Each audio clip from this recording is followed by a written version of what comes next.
When I was a child of only 3, the rotted man had come for me.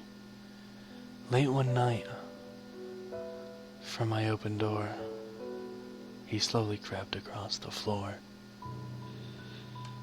He took me by the hand and said, "I'll save you from this life of dread."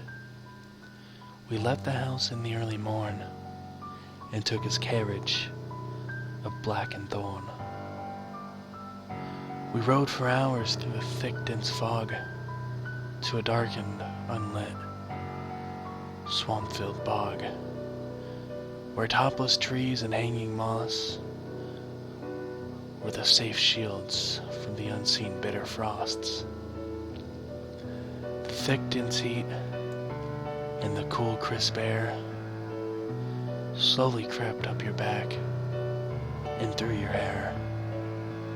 He took me to his house of bones on a path laid with cobblestones. Upon his door hung the head of a child with hair of fiery red. His hall was big and bathed with blood-red tile. The walls were stacks of flesh in piles. He told me of his protective views and begged that I should join him too. He smiled, and through his rotted lips I saw 1,000 children's fingertips. He promised me the world would pay and told me that I could stay. Then we had entered a smaller room, and the rotted man had given me a red balloon. Then I saw my mom through a tinted glass. The man with her was talking fast. The tears were pouring from her eyes. The man then held her while she cried. And it was then, at that moment, the rotted man had done the strangest thing. He sat down with me and began to sing a soft, nice tune that filled my head with thoughts of puppy dogs and fresh baked bread.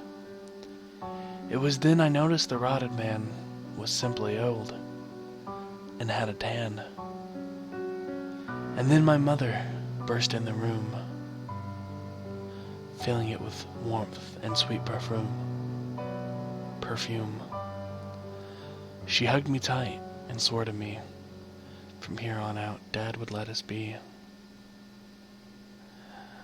No more bruises, no more fights, no more screaming in the night.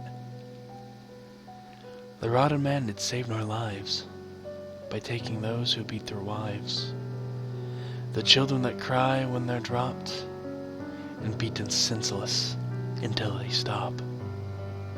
There are real horrors on this earth.